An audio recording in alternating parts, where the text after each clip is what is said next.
been asking me to be the best in the world. Why, Eddie, why? I'm better than you. My eyes are red. I was in the back smoking a joint with Van Dam. You know it. Ladies and gentlemen, boys and girls, children of all ages, it's your boy Stevie Jobber. And it's your boy Dangerous Duke. And welcome back to the Dangerous Jobbers podcast, putting wrestling over one podcast at a time. Yes, sir. A lot of news, back to back. We're going to focus on three main things. AEW's WrestleDream, NXT's No Mercy,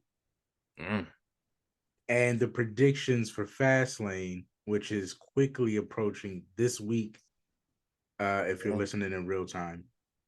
No more carpool lane. And they're breaking it out so fast. But we'll get to that and maybe why they put Fastlane here instead of where it usually is. But first things first, Duke, tell them where they can find us. Yes, sir. Yes, sir. So, ladies and gentlemen, if you've been here before, welcome back. You already know the deal, where you can find us. But for those of you who are here for the first time, this is where you can find us. You can find us right here where we are on the Dangerous Jobbers podcast. If you go to YouTube, you go to Spotify, you go to Apple Music, you go to Google Podcasts, go right to that search bar, type in Dangerous Jobbers podcast. Make sure you hit the bell. Make sure you link in with us. Hit that follow button. Stay up to date on everything myself and Stevie Jobber do. Check out these dope TikToks Stevie Jobber's been putting out there on our TikTok account at Dangerous Jobbers podcast. And make sure you check out dangerousjobberswebsite.com. You can check out all the former wrestlers of the pods, Stevie's monthly rundown, all the old episodes, people that we've interviewed. You can check out all that stuff. So if you haven't linked up with us, make sure that you do. Hell yeah. I can never do those as good as you do. I've realized I've come to that realization. You're just I'm not as on it. I'm not as on it. I can't. Sounding like a used car salesman. That used car salesman. Yeah, man. You got that. Who's on AEW that does that rundown of like the pay-per-view cards? Is that really good at it? Is that Excalibur? Yeah, that's Excalibur. Like Excalibur with the rundown. Mm-hmm. Starting with AEW WrestleDream. Just because I mean that's probably the biggest news of the week. More than likely. And it's funny because the pay-per-view itself doesn't have a lot of surprising finishes except for maybe two. And I was looking over it, and the big matches are not super big. There's kind of only a few, maybe three on hand I can count of that are kind of big matches, really. In the grand scheme of things, and everything else is just kind of moving it along. So I figure we'll touch on the things we need to touch on, but I'll go down the results just for anybody that didn't catch WrestleDream and is wondering what happens, but is not gonna pay any of that money, or doesn't care to type in Bleacher Report to find out. MJF retained against the Righteous. I could have told you that was gonna happen. Yeah. Just it's kind of a weird spot for MJF to be in, but I don't know. I mean, nobody really, I don't think anyone thought MJF was losing. Eddie Kingston beats Shibata for the ROH and New Japan Strong open weight titles. So he retained. Yeah. Again, could have told you that was gonna happen. But still, I gotta say this, man. Eddie's been on a roll ever since he got these belts. Ever since, they kind of just, obviously they always let Eddie do his thing, but now they're kind of just really letting him run with it. Yeah. So kudos, man. He's doing great stuff. And I will express because they're getting it together now, which we talked about. I gotta express my thanks that they're actually putting Eddie over for once. Yes. it does great for this new shift in viewpoint I'm trying to give myself on AEW. They chose a really good time to start shaking things up as I Mm-hmm.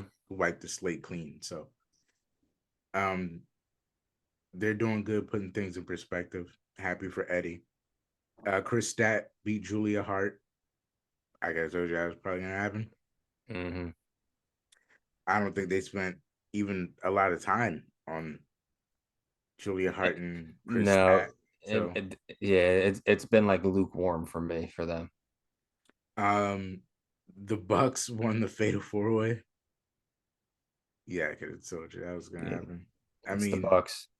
Hook and Cassidy weren't really a team. They were just kind of like a thing that happened as Mm-hmm. a spot filler. I mean, how many times did the Lucha Bros and the Bucks went at it? You know, I don't think it Right. was gonna be them. The Guns, I really don't even know how the Guns got in this because they were, I don't know. It I, seems like they live on a different planet sometimes with their with Jay White and the Bullet Club Gold. yeah, I feel like when it comes to the guns, it's kind of like a mishappenstance, if you will, or a relationship of convenience. I You don't know, you're know. I think they're ashamed of them, and this isn't the time to talk about it. But I, I think Tony's like ashamed that they're over, and I wish people would stop acting like the Guns are not over. You, the Ass hey, Boys are over, and you guys need to accept that you need to take them seriously. And I think it's like a Billy Gunn thing, where like Billy Gunn was always really good, but no one was ever gonna say that. Like his gimmick was well, always a yeah, little too outrageous. we're not gonna say it now. We're gonna wait until they're 60, like we did with Billy. Right, and be like, those Guns were really. They're gonna be like the Nickelback of wrestling. Anyway, Swerve Strickland versus Hangman Page. This is the only one I actually kind of wanted to take some time to give some spotlight to. Swerve beats Hangman Page. And I'm gonna choose the high road of not ripping in the Hangman Page about how he ended up here in his life. But good, good stuff, Swerve Strickland. I mean, congratulations, man. That's a big win for Swerve. And I feel like the momentum has been building. Lately I've had to watch AEW like NXT, and I'll be honest with you, I'm honestly probably watching more NXT these days. But I feel like I've been watching AEW like I used to watch NXT, which is just looking over there to scout and update with talent. And I've been seeing the momentum building with Swerve. So very big for him to get a win over Hangman Page. I think Hangman really needs to reevaluate where he is in life and wonder how he got in this um being the elite island that they all seem to be on, where they're beatable at any point in time, but they keep appearing on TV for some reason, even though they never really seem to be significant. I don't know how he's found himself in this loop that the rest of the elite are in, but Um, good for Swerve. I have something I want to say. I might touch on it later on another pod, but this may be a hot take. I don't know, but I just want to say something and then we go to the next We'll match. go to the next one. Hangman Adam, I want to make sure I say this the right way. Hangman Adam Page is the new Marty Skrull.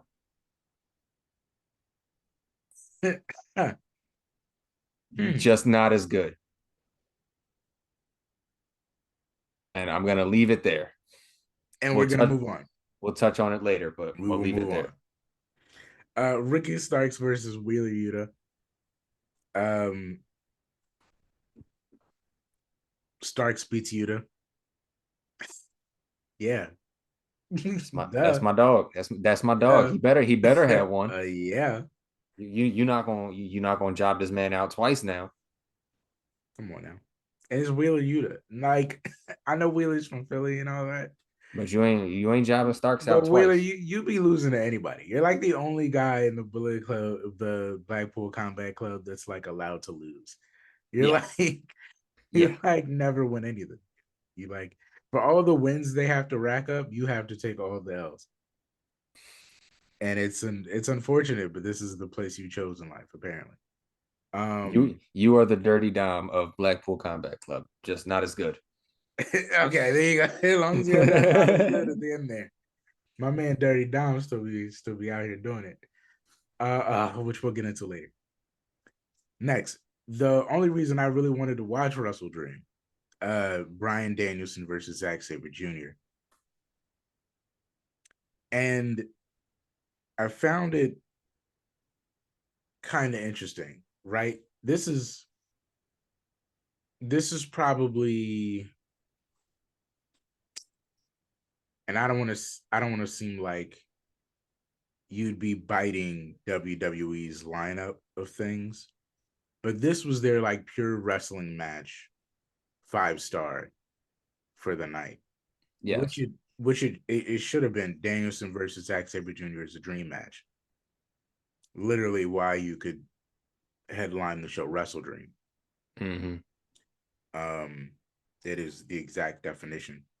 But Danielson beat Zack Sabre Jr. Are you surprised they went with Danielson, or did this kind of feel like an inevitable thing that just the people needed to see? Truthfully, me personally, I would not have been mad with either side of the coin. I wouldn't be mad if Danielson won or if Zack Sabre Jr. won, just because of how phenomenal both of them guys are. Mm-hmm. However, if I had to pick one, I'm pretty sure Danielson was the pick, just because one, Tony loves Brian. Tony loves Brian Danielson. Everything about the guy, personally, in ring, in general, just he has nothing but love for Danielson. Not to say he doesn't for Sabre Jr., but you can see it's a little more there with Brian. Mm-hmm. Um, and then the fans too. I'm pretty sure most of the fans were clamoring for Brian, and Tony has a tendency of giving the people what they want more often than other people do. So this clearly for me was, Brian getting the W, and I'm glad he did. It was a great match. I loved it. Like you said, it was their 5-star match of the night. So I really don't have any gripes with the way it went. If I could say anything, I would say as good as it is, I think with Zack Sabre Jr. being in the Mighty and Claudio being free from being Ring of Honor champion and Moxley being free from being international champion. Sounds so Mm-hmm. weird saying international. Um, I think there's potential to run this back in a bigger way Mm-hmm. with the Mighty and Blackpool Combat Club, where we could get a round 2 surrounding the factions, and then a conclusion round 3 where they could duke it out again. But Mm-hmm. I feel like in a faction wars kind of,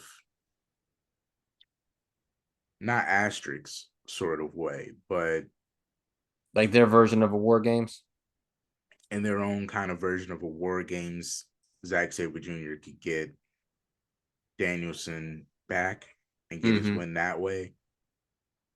Even if it's like a one-on-one with both factions ringside, and in the turn up, Sabre Jr. just happens to lock on something crazy and get the pin or the submission. Because I think it might be even crazier if he gets the submission, because then Danielson's tapped out, and then match 3 is huge. Yeah, true. Because Danielson don't ever tap. It's like tapping out Austin. Mm-hmm. So then 3 is even bigger. But that's me fantasy booking. I just see it going so many more places because this is such a big match, and it's definitely a match that you don't have to see. You can see multiple times over and not get Yeah, bored. and not be tired of it. And then the conclusion, last match of the night. Um, You know, the way they booked this, and I don't know why I'm just realizing this now, but you should have known when they decided not to close with Danielson and Zack Sabre Jr. that Edge was coming. That there was some fuckery afoot. Because Christian is over. Oh, you know what? We have one more match before that. I'm talking about it too soon. But I'll say this and move on. You should have known by the fact that they didn't close with that Edge was coming, because why would Christian and the TNT Championship be the main event of the night? You know, that doesn't make any sense. Of course, Edge would be coming back, but we'll get into it later. I just realized now that because they didn't finish, you could have been able to tell. That was the Easter egg that was something bigger is happening. But I just got ahead of myself. The Don Callis family went up against Jericho and the Golden Lovers. Again, weird spot. Don Callis family wins. Also, weirder spot. But then again, I could have told you that Jericho needed to lose. And because of that weird spot we were just talking about with Hangman, the Elite always seem to be in these positions where they're in relevant matches, but they're not relevant themselves. So they usually end up losing. Except for that exception with the Bucks, where I don't know. The Bucks just put themselves over a lot. Not that that's a bad thing. I mean, it's certainly, they're certainly one of the greatest tag teams of all time. But, I feel like sometimes they put the tag division in a weird place when they put themselves over. Once upon a time, there was a certain group who was putting themselves over everybody. I don't know. Anyway, once upon a time. Anyway. But yeah, the Don Callis family wins, which I think is really good for Sammy Guevara. I don't think Will Ospreay needs it or cares. And Takeshita, I'm at a weird place with, because I'm like, I don't really care about Don Callis or Takeshita. I mean, nobody really cares about Don Callis. So I'm just in a weird place where I'm like, man, if this keeps Sammy over, then let's go for it. I realize Don is a lot like Chris, where he's just continued to reinvent himself into relevancy. So I'm just kind of like, whatever keeps Sammy over at this point. Pretty much. Because I already feel like it's a weird dynamic that Sammy ended up trading on Jericho when, realistically speaking, he would have followed him to the Don Callis family anyway. If you look at the storyline, which kind of makes the storyline really not make a whole lot of sense. It feels like they had a match and a heel turn when they really could have just sat down and had a conversation. But, I don't know. Don't ask me. Don Callis family beats the Golden Lovers. What a booking for the Golden Lovers! Like, why would you? You know what? The more you think about it, the more holes you find. FTR versus Aussie Open. How much did you care to see this match? Is it bad that I really didn't care? I almost didn't know it was happening. So, again, I mean, not to shit on Aussie Open or FTR, but both amazing tag teams. When there's just so much shit going on and so many other things and moving parts, it's like you lose track. I think that's why WWE doesn't do the nine match pay-per-views that they used to do. It's like, fuck, there's so many things to keep track of. You're gonna forget something. Yeah, that's why they usually only do it at WrestleMania or SummerSlam. Like even Royal Rumble keeps a tight card. Yeah, I think they're like 6 most. So you get lost in the shuffle, and with everybody just, it's a lot. And it feels like it's for a different day. It's for a different day how I feel about the tag division. It's for a different day. the biggest thing we have to talk about, so we don't fill all our time talking about AEW, Christian Cage in a 2 out of 3 falls match with Darby Allin. Before we talk about what happened, I would just like to say this really supports my theory that only the veteran guys that are mostly from AEW or the indies, like New Japan and not even New Japan, really more Impact and Ring of Honor, are kind of the only guys that know how to get over and stay over.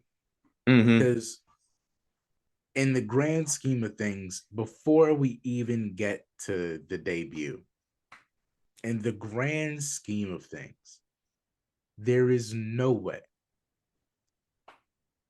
that Christian Cage, from where he came back at in his career,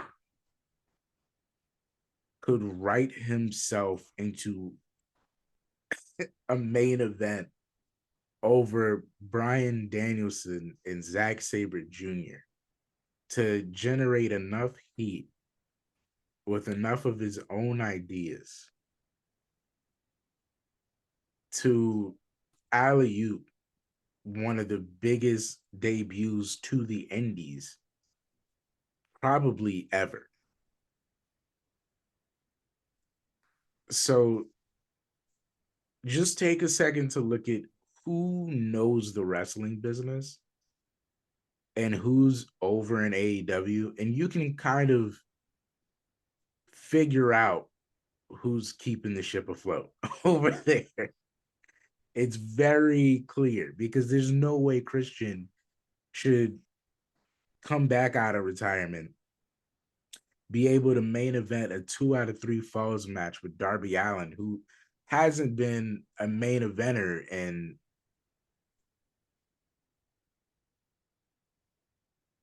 since like CM Punk. Yeah. Because of Christian.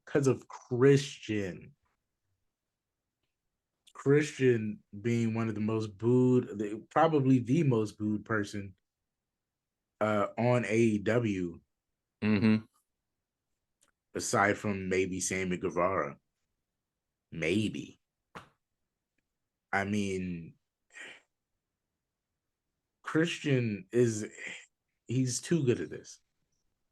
And so I just want to put a little spotlight on how big this is that Christian kind of willed this into possibility, because I have to think Edge, during the entire time Edge came back, was looking at Christian's run like, how is this guy pulling this off? He's beating Kenny Omega for the Impact World Championship.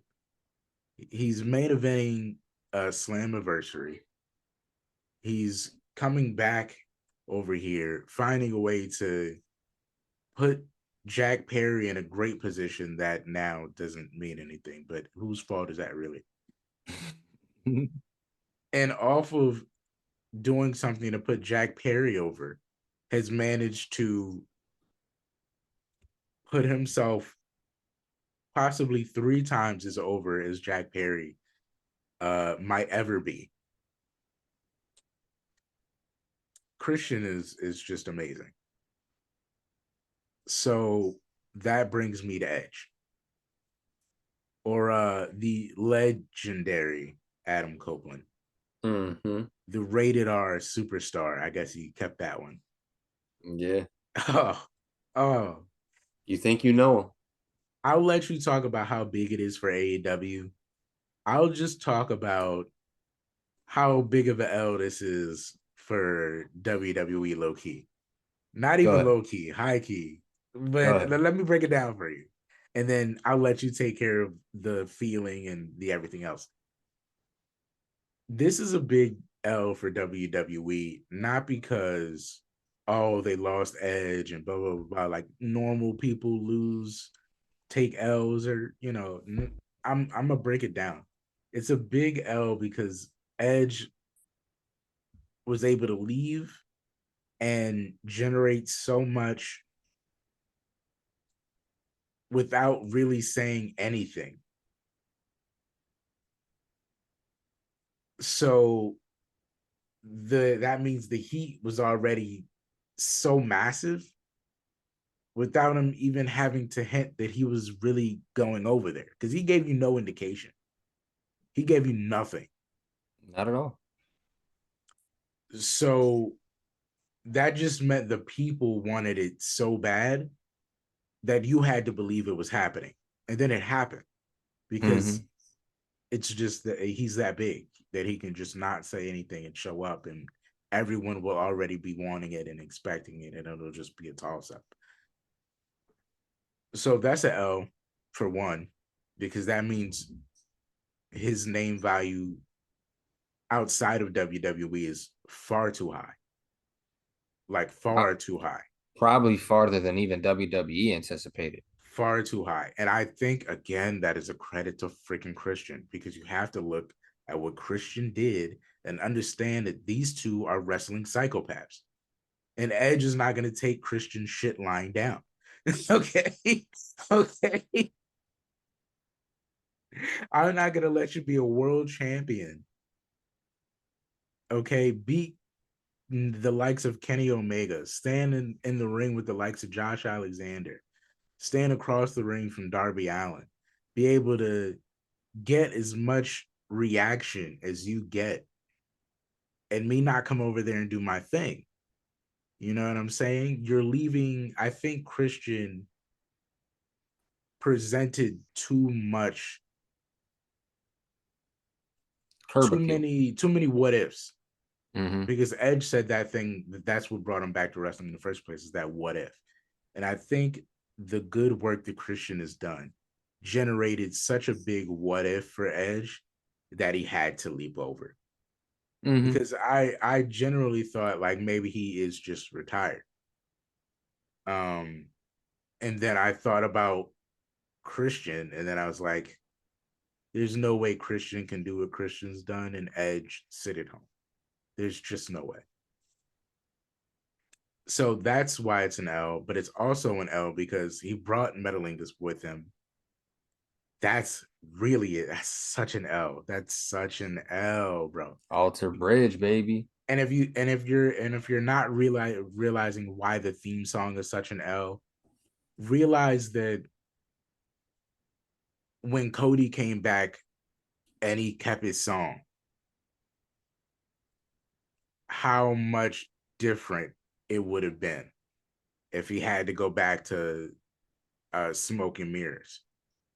Or if they gave him a whole new song that just was not it. Yeah. That theme song is so authentic to who that person is at their height and momentum. Getting the Edge song is a huge L. And then pack that L on, cherry on top, he gets to keep the rated R superstar. Oh, what an L. What an L that is. He gets to still be the rated R superstar. He doesn't have to change.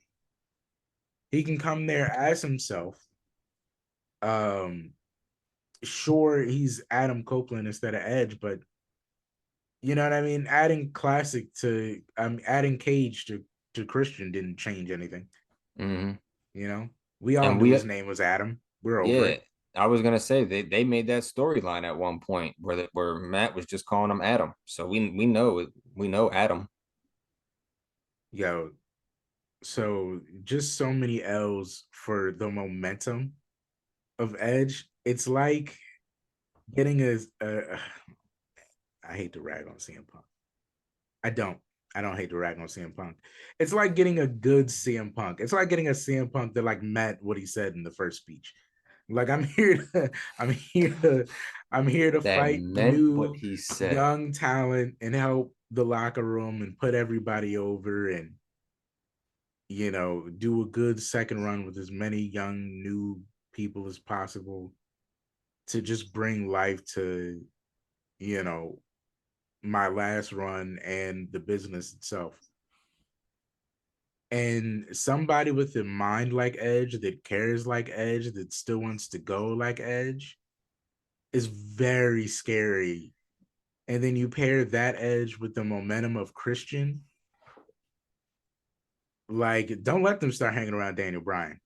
Yeah. It's gonna be a freaking wrap because my Edge's mind already is so creative. But Duke, now that I've broken down why this is a huge loss for WWE, tell me how you felt about him debuting. Dude, this was a win for AEW in so many ways. Like you said, you're getting a different side of Edge, but you're still getting Edge, which is scary in and of itself. Think of when Cody left AEW and went back home to WWE. What was his thing? His thing was, I have to finish the story. Now flip it and look at Edge going to AEW. Edge isn't finishing a story. Edge is starting a story. He's creating a story. That's an even scarier version of Adam or Edge, whatever you want to call him. That's even scarier. Number one. And then number two, about a week and a half ago, WWE signed Jade Cargill. Obviously, it was a big rumor, big speculation. She didn't debut at a show. What do they do? They do it in the pettiest way possible to try to dig a knife into AEW. We're going to announce this on Sports Center. We're going to do this on Sports Center. WWE has signed free agent Jade Cargill from AEW. So what does AEW do? All right, you took one of our cornerstones for the last couple years. How about we just pluck one of your cornerstones for the last 25 years and create arguably the biggest sign, like you said, the biggest signing in indie history? I'm scared. Like, that is scary in and of itself. You know how much better creative is going to be? Oh my God. And then like you touched on the song, he's keeping the Alter Bridge song. All they did was flip the "You Think You Know Me" to "You Think You Know Him." And honestly, I kind of like that because low key, and like if you're a comic book nerd, Adam Warlock was considered him. That was his name. His name was him, Adam Warlock. So, but it's like, I like "You Think You Know Him" better than "You Think You Know Me." And like I said, he's starting a new story. You're putting Edge in a whole new company that he's never even stepped foot in, never even opened a door to. And you're putting him with, there's at least 10 dream matches right there that he's never had of guys in AEW who've never been to WWE and WWE guys who have never fought Edge. Like, just right off the top, Kenny Omega, anything with the Bucks, Claudio, Moxley, Kingston, like there's just Ospreay, Zack Sabre Jr., Ricky Starks, Samoa Joe. That's 10 right there. That's 10 names I just rattled off of former WWE guys and guys who've never even been to WWE. And then you got Adam. You could do Adam Page versus Adam Copeland, Adam versus Adam. Like that could potentially be another good match right there. So that's 11. And then you got, your interaction with Sting, him going with Christian again. He could do something with Darby later down the line. Orange Cassidy. Like there's just so many. There is so many O's. This is in so many ways a big W. There's so many for O's, AEW. Man. Like There's this is O's. Even if Edge is only here for, I don't know, but he said it's multi-year. Let's say Edge is there for 3 months. Like, knock on wood, we don't want that to happen. But let's say he's only there for 3 months. No matter how long he's there, this is a win.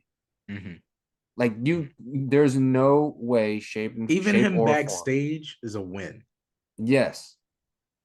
Because not only do you have one of the greatest in-ring performers of the last 25 years, not only do you have him trying to come back like after his injury and after WWE and do something new, something fresh, you have one of the greatest minds creatively, technically, of the last 25 years. You don't lose on this, even if he never steps in a ring and he's just backstage in a creative mindset. If you just put him in the Cody role, exactly, drastically, the place would change in like a month.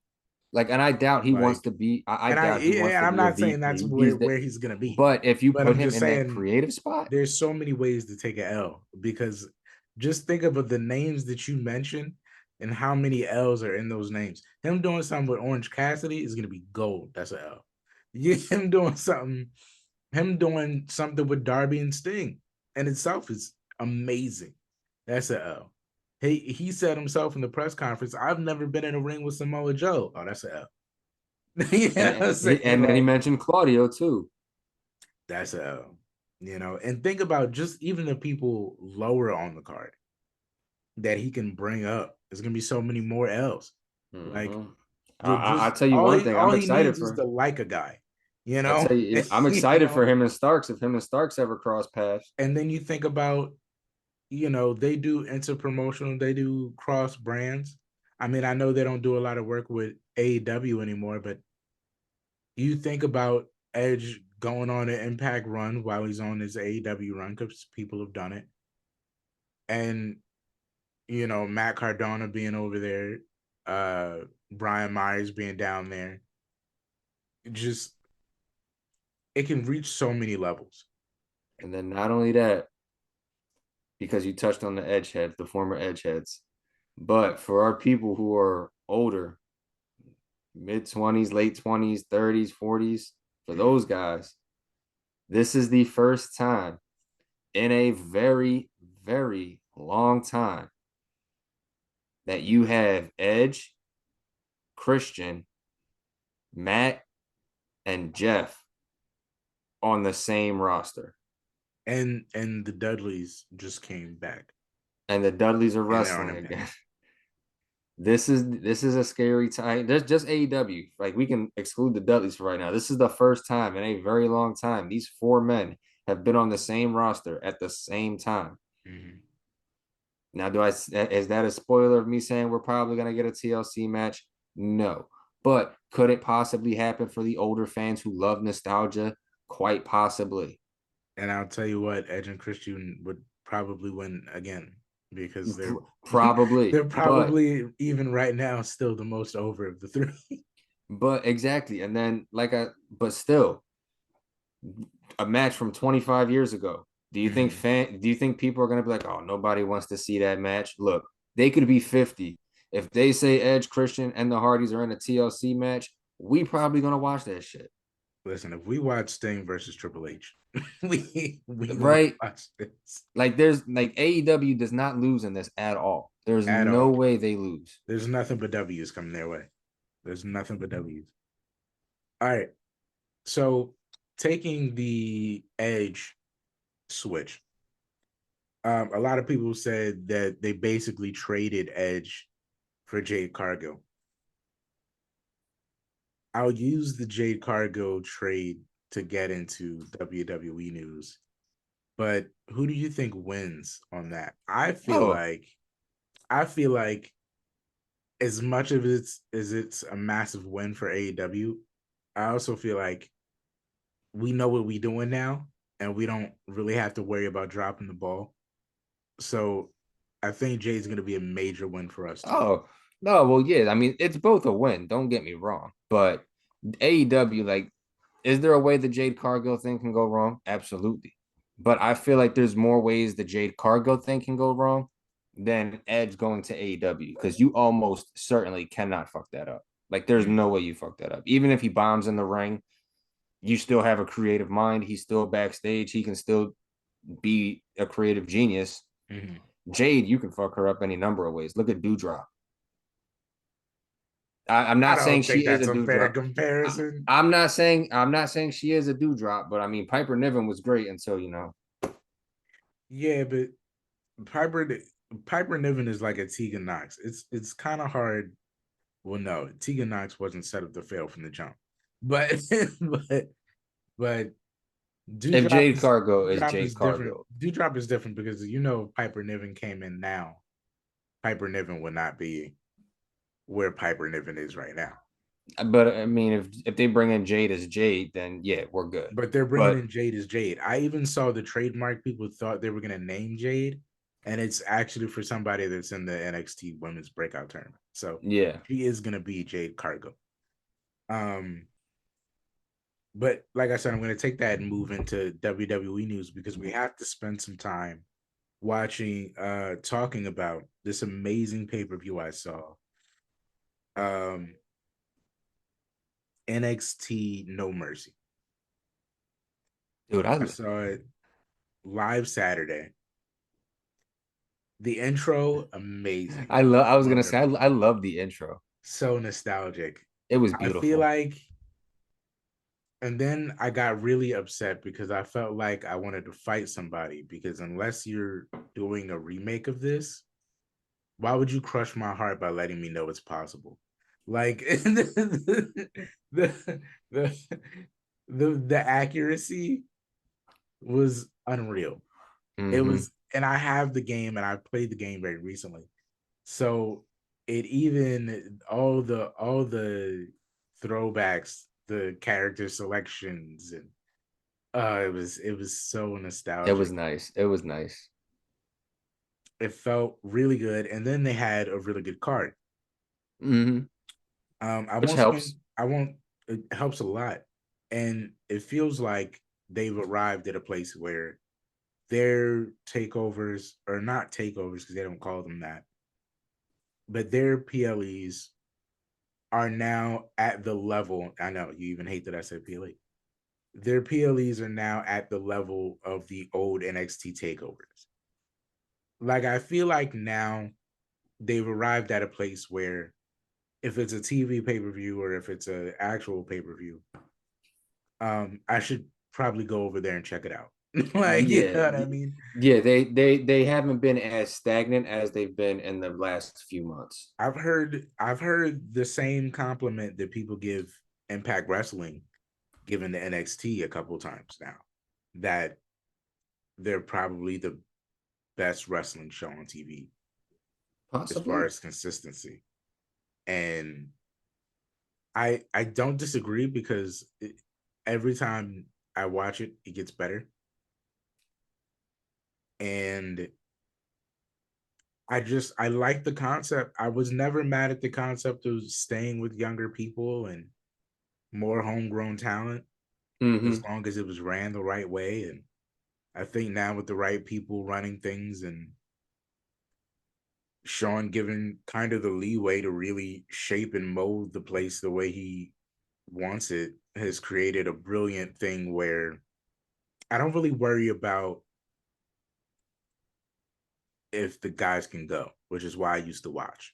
Yeah. I used to You. watch to see if the young guys can go who I need to keep my eyes on. Mm-hmm. Now I'm just kind of watching it for a good time because I don't really question if anyone can go because they impress me every single time I watch. And that being said, opening match, Braun Breaker, the dog, uh, named after his father. I like that he's fully his bad guy persona is just the dog, where his dad was the dog face gremlin. He just kind of fully embraced it. Versus Baron Corbin, who came out as Ghost Rider, basically. Yeah. And I'm not mad at it. I wouldn't mind him just being like Ghost Rider, like as a gimmick. Like I'm kind of here for it. I mean, neither would I, but it's Corbin, so they're probably gonna mix something up with him anyway. That and credit to Corbin, he ended up winning. Shout out to him. Um, I'm trying to remember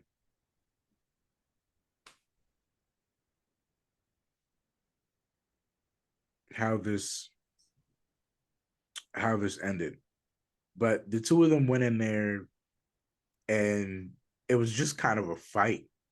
Yeah, it was Uh, that's been their shtick the last couple weeks anyway. and I like the bronze thing is really just fighting people. Yeah, yeah, he's You switched know, off now. I like it, and I think the fact that Corbin was able to capitalize in kind of a tricky way because it wasn't an asterisk, but the way he Yeah. won was definitely like, oh, you snuck away with that one. Mm-hmm. Because it's almost off a distraction that he pulls off the end of days. And I'll be honest, I was happy they went with Corbin. Yeah, I mean, The match was solid. you got to mix it up every now and then. You can't have Braun being Braun and just dominating everybody. So it's always nice when you can get a little fresh mix, and it does wonders for Corbin. So you really don't lose much with that result. Yeah, I think with the pairing, I just sometimes wonder how Sean is gonna get the win off. Mm-hmm. Because it's tricky, because in your head as a wrestling guy, some of these people are definitely not supposed to beat some of these other Yeah, people. And you know what I exactly. mean? So Yeah, it's tricky to figure out how you put Baron Corbin in a place where he's equal to Braun Breaker without suspending ruining Braun. disbelief or Mm-hmm. ruining Braun. Next title match, though, and another great story about finding how to make it seem like two people are on the same level. Dominic Mysterio versus Trick Williams with Dragon Lee as the referee. Impressive. I mean, they didn't bring the house down, but they were impressive. This was a big match for Dom. He was out there alone. Mm-hmm. And I like that.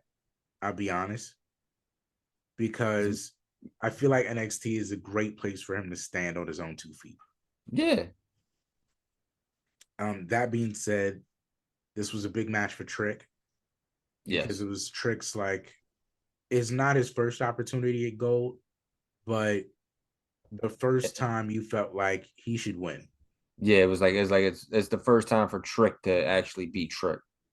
He should win. He should go over, but also Trick has to prove against Dom, who's the most over guy as far as wrestling heels, Mm-hmm. that you can go in there with the top heel. Mm-hmm. And he did it. They pulled it off. Trick won, as he should have. And kudos to him. I just really enjoyed it. I Yeah. really enjoyed seeing him get the win. It didn't have to be super impressive.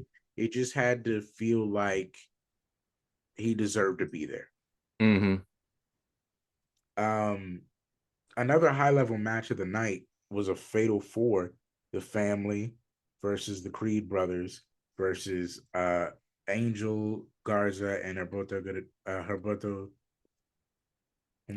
Carrillo. Carrillo. Sorry, the accent still hasn't kicked in. And Out the Mud, which is a brand new one managed by Reggie. They're they're doing like a version of Hit Row that's supposed to get over, that doesn't rap. They're like, like if you stood back and looked at how it would be realistically, you know, that's basically what Out the Mud is. Not And not not the name I would have thought of, but hey, they're like a more serious crime time, I guess. sounds like a Duck Dynasty family. Either way, either way, um, the family goes over and they have a solid tag match, which I got to tell you, I didn't doubt for a second. I don't know who Out Mm-hmm. the Mud is. That was my first time seeing them. They were okay. But Garza and Humberto are veterans, really. Mm-hmm. The Creed brothers have proved that they can do this at the highest level. And I'm starting to learn more and more that Tony D and Stacks are really good. And just the gimmick will fool you Mm-hmm. because the gimmick is so over. But they're good enough to do it in there. Yeah. Um, so credit to them. Good win for them. I liked it that. I liked it that. I liked that they won that. I thought it I was liked good. it a lot. I didn't really see who else they could go with aside from the Yeah. Creed brothers. They're just over right now. You got to let them run with it. Mm-hmm. Um, but that's really all I had. Just solid match, and it says something for the consistency of NXT that they've been able to keep tag matches up like this. Yes. So there's more than other people's tag divisions, but we won't talk about it. Ooh. Heritage Cup, Noam Dar, shout out to Noam Dar and Butch. You know, Butch came to the ring with Tyler Bate to fight for the Heritage Cup under Heritage rules with Noam Dar and the Metaphor. It was cool, man. It was cool. I mean, they went in there and I forget how good Noam Dar is, but then again, I don't. I feel like a lot of the people that are underrated stay on my universe. So I kind of just don't, I don't really forget how good they are because I usually use them most of the time. But seeing them in action, like really, you know, It with all helps. the extra characteristics, really helps you remind yourself, oh man, he's really good. And I knew I was a fan of Noam Dar because as much as this was a group effort, at the end of the day, it took 7 men, really. Not even 7 men, but like it took 7 people in a combined effort to pull off Noam Dar beating Butch, which is so good for Butch. But Noam Dar's characteristics, charisma, his brawling style, his wrestling style is just really good. He's Yeah. just really, really, really good. Like you said, he's very he's underrated. He's sneaky, man. He's sneaky good. Um, and of course, and it's because he has to play the guy that can't do it. That seems to keep getting by. But at the end of the day, he's just really good. He's really, really good. Quite the nice individual as well. But it took the Metaphor and Gallus jumping Tyler Bate and distracting the ref to put Butch in the perfect position to lose. Because Joe Coffey had to get in there and gave him this wicked clothesline that led to Noam Dar finishing him off for the final point to win the Heritage Cup. I won't get too into it because we have a lot more to get into, but tremendous. Chef's kiss. I mean, they fucking did it. It's good soup. Next, the NXT Championship, Carmelo Hayes versus Ilya Dragunov. And oh boy, like I said, we got more stuff to get into, so I'll keep it short and sweet. But man, did they tear it up. I mean, it was like watching a reverse Gunther match. When I saw Ilya Dragunov, a lot of the reason Ilya Dragunov, if you never watched him before, the only match you need to see is Ilya Dragunov versus Gunther for the NXT UK Championship. Yes. It is the only match you need to see.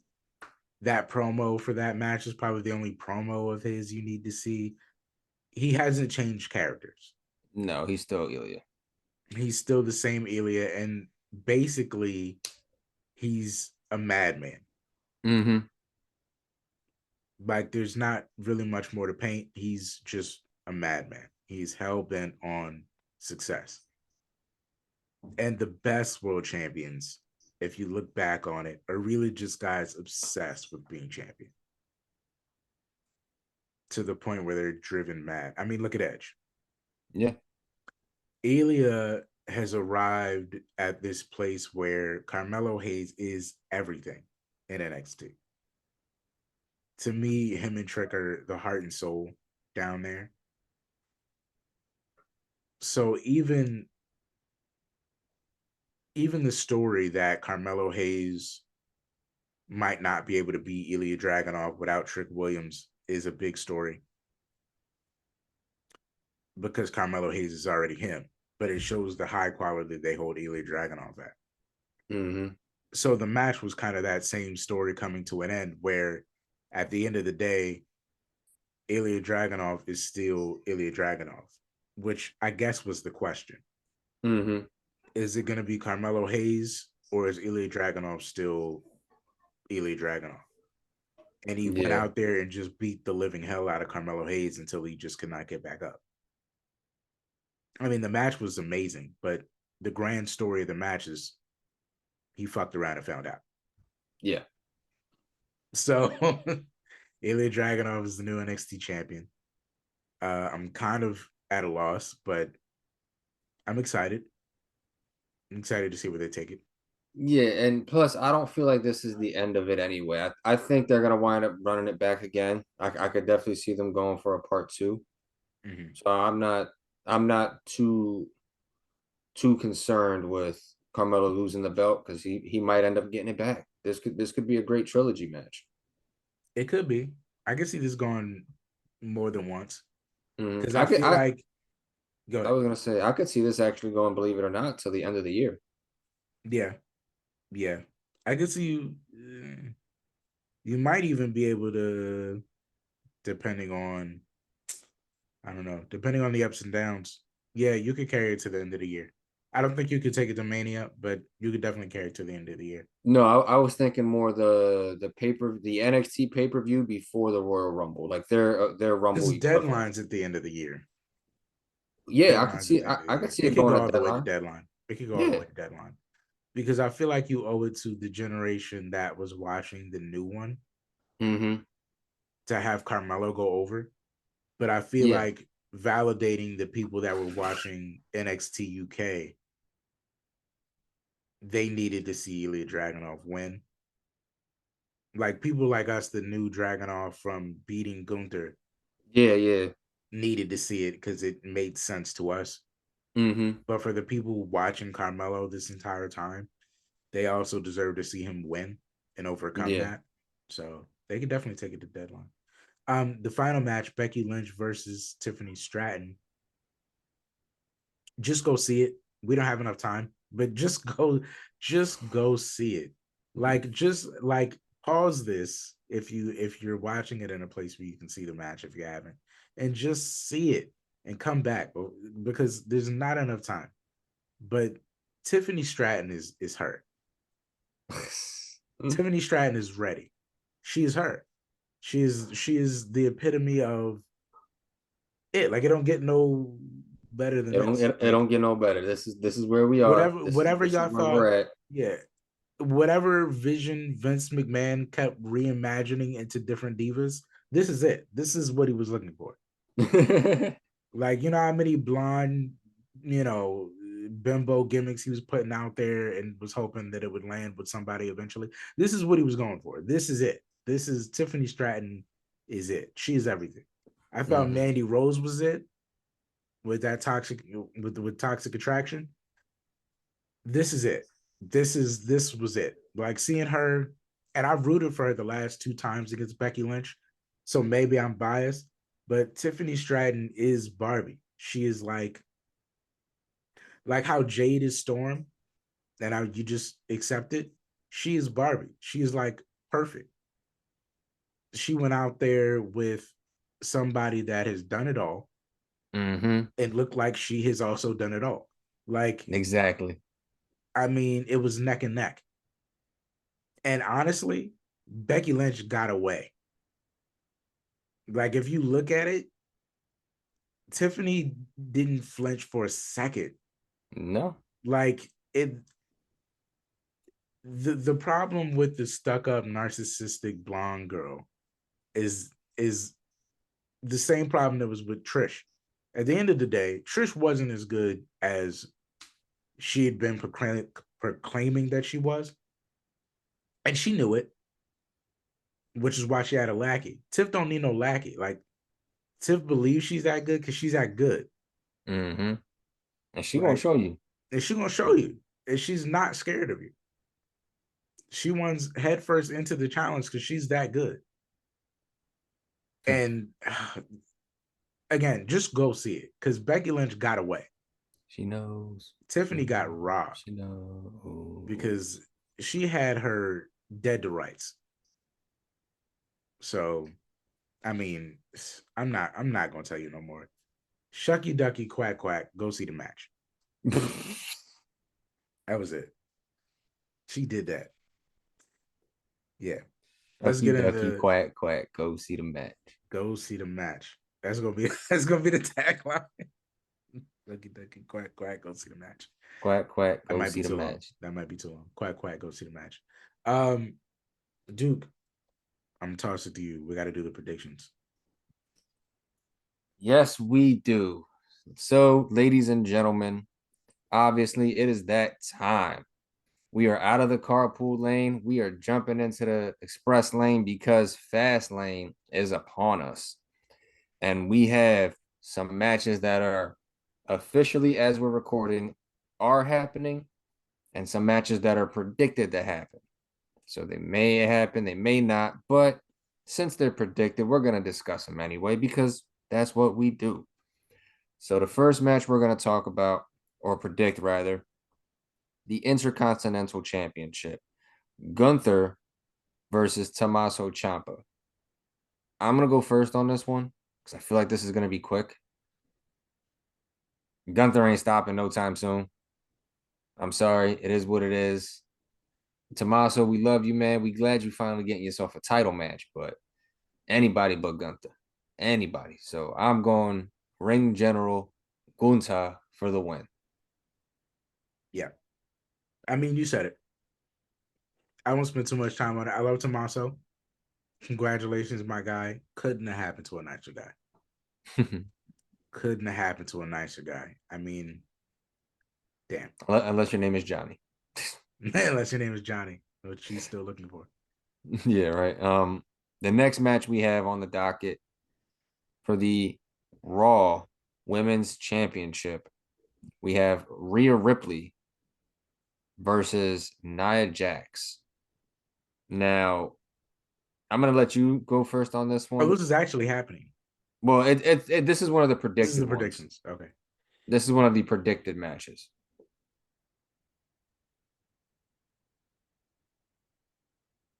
Are we going to me first? Yeah. I'm gonna let you go first on this one. I hope the training was worth it. You hope the training was worth it? I really hope the training was worth it. Because at the end of the day, right, Nia's gonna lose. Mm-hmm. Let me just tell you that. She's gonna lose.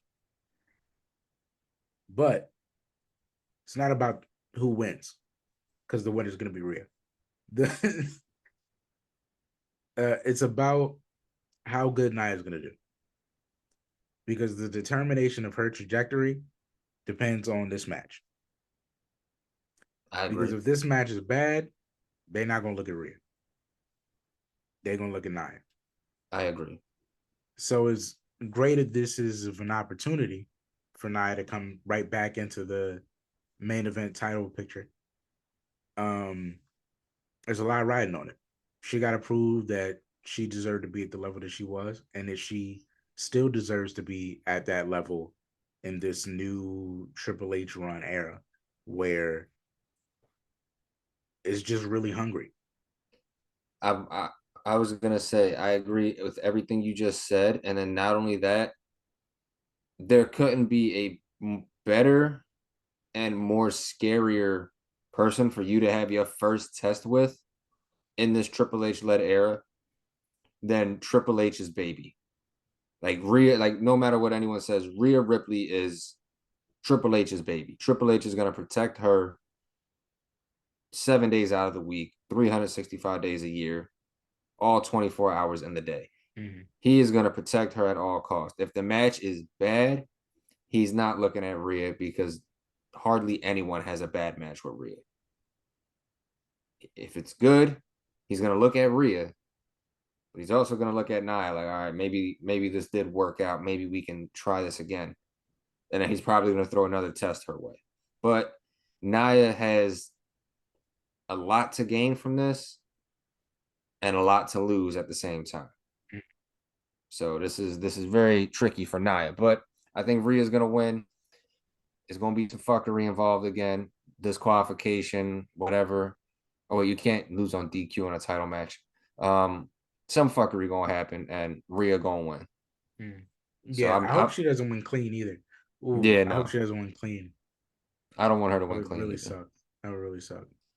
A next prediction match that's supposedly being talked about is Cody Rhodes versus Drew McIntyre. And I'm gonna be honest, this one kind of has me scratching my head a little bit because I don't really see the match happening. I don't know if it actually will. But I mean, if it does, I would think See, I'm trying to think. I would guess Cody. I mean, I really don't have a horse in this race. Cody. Yeah, like I don't really have a horse in this race. I feel like this match is gonna be kind of pointless anyway. It won't be a bad match, but it's just gonna be a match No, that's like it's gonna be good. it's gonna be like a good filler match. Yeah, this is like But yeah, so they're going we up both against Goku, dude. Like yeah. it's, it's So I guess we're both in agreement, Cody. yeah. Okay, if it Drew doesn't actually stand does a chance. happen. Until Drew turns heel, I don't think Drew stands a chance against damn near anybody. I mean, Anti realistically, anti-hero Drew is not it. no, he's got to turn heel. He's got to turn heel. Agreed. I'll agree to that. All right, and match that we have that we know is for sure happening is the SmackDown Women's Championship triple threat match of Charlotte Flair, Asuka, and our champion Io Sky. Go ahead, Stevie. I'll let you take this one.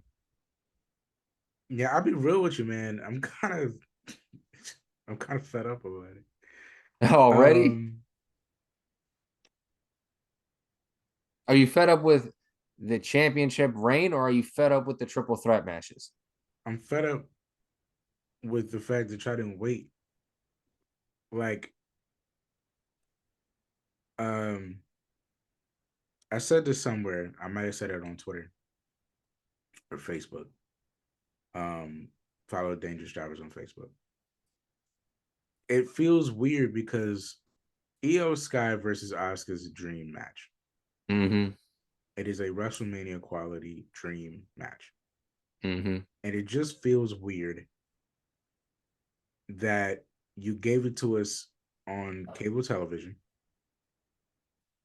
And then instead of, you fuzzled it, which you should have, but to not then take the match to Fastlane so that they can have a proper one-on-one on a big stage. You shove Charlotte into it, which it feels like you're afraid to just let them go out there and do what they do. Like You afraid of these two, greatness? but it does though. Like it feels like you don't trust them. Like this match should be bringing the house down. It should, but And the fact that it's you're not letting it get its own platform, unless the story is to bring it to its own platform and have that match on a bigger scale. Like mm-hmm. if you're holding out this match until what's the next big one? Survivor Series. And I don't even think they would do that. But if that was the goal, then I'm with you. But to shove Charlotte in here now and to have already kind of had the match on cable television for the first time, it's just weird. It feels like you don't trust them to do this, even though you know it's a match people want to see. It's so weird. Yeah, and I think that's like a tough thing that Triple H and the rest of creative needs to navigate. Like you could have easily had Charlotte come to ringside and spectate on the match And do something after. purely to be like, I want whoever wins, Mm-hmm. and I'm scouting talent so Yeah. that whoever is past this is getting Charlotte, Mm-hmm. which kind of adds profile to the match. But to just shoehorn her way into the triple threat is like, Yeah, it's like, yeah, it and kind now of I like don't even know defeats. who's gonna win because now I feel like you might just put it back on Charlotte, like I'm which like I'm not even sure I'm upset about because like I would get the logic because if your goal is to have the if you're pulling the WrestleMania play where Sean fought Hunter fought Benoit at Mania, I get what you're going for. Like the feud between these two is going to create a perfect opportunity for person C. mm-hmm. But and then you take A and B to a different platform later. Yeah. But I feel like they need the women's title to kind of validate how much the match means. Mm-hmm. But if you going to have Charlotte just being there to like take the L, then even then that's like, I don't know, man. I don't know. I, I'm I'm I'm saying Io's gonna win. I think it's too early to take it off of her. Not only that, it's odd to do it in a triple threat. Yeah. Like I don't know why you would do it in a triple threat for the women. I'm sick and tired of these damn triple threat matches already. Um, but yeah, I don't have much to say on it. I think you said more than I would have, which is a good thing. But yeah, I'm just gonna go Io Sky just for the shits and giggles portion of it. Mm. Next match we have is the World Heavyweight Championship, last man standing match. Seth Rollins versus Nakamura. Um, for me so far, it hasn't been bad, but it hasn't been great. I think it's like been in that tweener spot of good and okay. I feel like Seth is gonna win, even with the bad back thing and all that. I could see Seth winning, and you know what? I wouldn't be mad if a cash in was teased, maybe. Like, do I think they pull the trigger and cash it in this pay per view? No, but I wouldn't be mad at all if a cash in was teased in any way. But yeah, so I'm going Seth here. He's going to be the last man standing. And I think it's going to be something like really ridiculous that does it. Like, it's got to be the most ridiculous curb stomp that we've seen in recent memory. So I'm going to go Seth. I'll take Seth here. What are your thoughts? I think they can't have Seth win unless they take Nakamura off TV. Oh, so you think this is Nakamura's time? I think it's either Nakamura's time. I only see this going two ways, and I know Triple H is going to pull some weird third way that's going to make me go, God damn it! But I really only see two ways this can go that I'm going to be okay with. So Okay. I'm gonna say it like that. Either Seth wins, which to me is corny, but Seth wins, but Nakamura has destroyed his back and he's like crawling damn near, struggling using the ropes to whatever is around him to stand up and then cash in. Mm-hmm. Or because then, honestly, Seth can be too hurt to go for the rematch and he can go for back surgery. Or you go with the story, dummy. Nakamura is like, I know your back is hurt. I know I destroyed it last time. Now we're going to do a last man standing on my terms. I'm going to destroy your back because your back is hurting.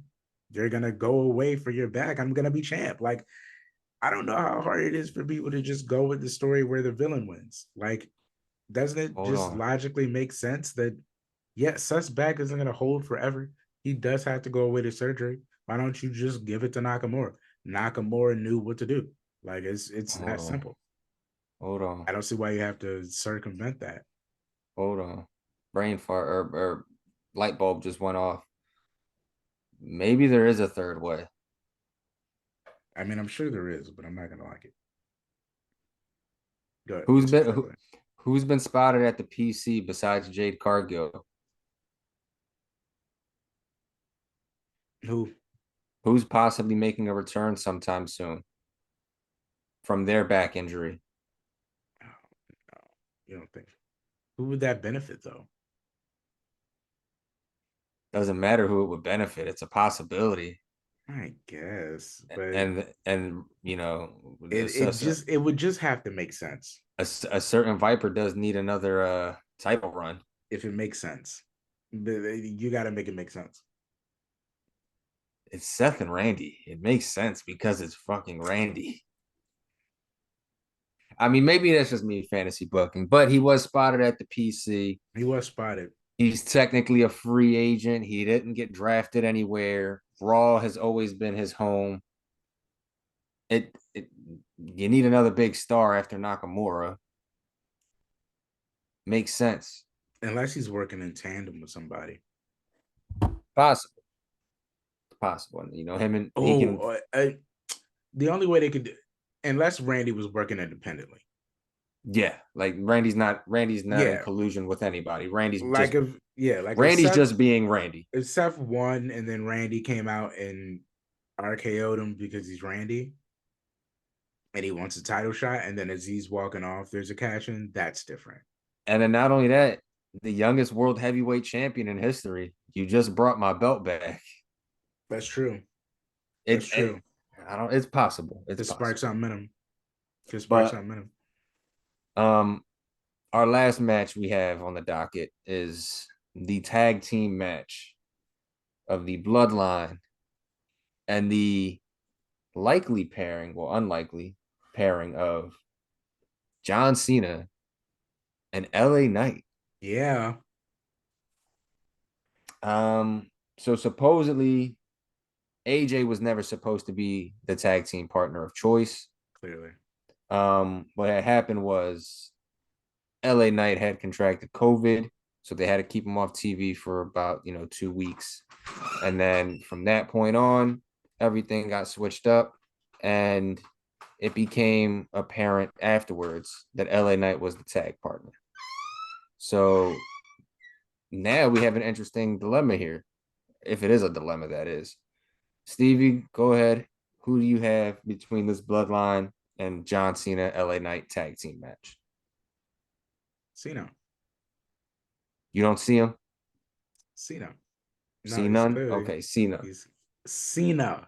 I know. Cena. You know what I was saying. Yeah. No, but yeah, Cena. I mean, it's John and the most over baby face of the last 20 years, and arguably the most over baby face right now. Yeah, they about to get the John Cena rub. Yeah, man, we got it's clear, man. I mean, Jimmy is going crazy. Paul has no control. Solo is just there. Like Solo is just there. John finna check Jimmy, put him in his place. And LA Knight is not finna lose to Jimmy Uso. Like, let's be real about it. Like, you got John Cena. I give it to Solo all day. Nobody is losing to Jimmy Uso.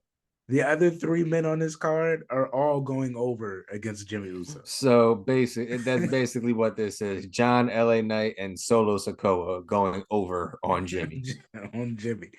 I mean, I could definitely see a situation where they just lose. They lose. It's Jimmy's fault. And then Solo just kicks out Jimmy at the end. At the end, Roman calls Paul and tells Solo to do Jimmy. Like, can I just say, my oh my, how the tables have turned within the last year. We went from it's Jimmy Uso, who doesn't love Jimmy, to now today, ain't nobody come to see you, Jimmy. For real. And somebody better tell him, because he don't know. He the only one that don't know. He don't know. The only one that don't know. Nobody came to see Judgment Day, Alpha Academy. He don't know what he is at this point. That's terrible. He coming out here every week saying they came to see me because of what I did to Jay. No, we just here to see Jay. Jimmy became a groupie. That's true. He became a groupie. All this true, and a groupie crew love too, because he was over there. He was just about to be with Judgment Day. Yeah, I mean, he was just about to be with Judgment Day. Then he was like, "Oh yeah, I got some bloodline," and was just shooting your shot on anybody. Like, bro, my man was shooting and missing. Somebody told him he was Jay. Like, I know y'all twins and everything, but you ain't him. You ain't him. You is not. Yeah, but that's all the Fastlane predictions and rumored matches. I guess we could take it home from here. All right, man. We ended up going longer than I figured, but there was a lot to cover, man. There was a lot to cover. It happens. But take us home. all the good things that happen, they must come to an end. So, ladies and gentlemen, thank you for tuning into this episode. Like we said in the beginning, if you know where to find us, you can find us on Facebook, Instagram, at Dangerous Job. Find us on Twitter, dangerousjobberswebsite.com, Spotify, Google Podcasts, Apple Music. You can probably find us on MySpace too if you look hard enough. But that's it for this week, guys. Thank you for tuning in as always. Make sure you guys stay up. Make sure you guys stay blessed. And as always,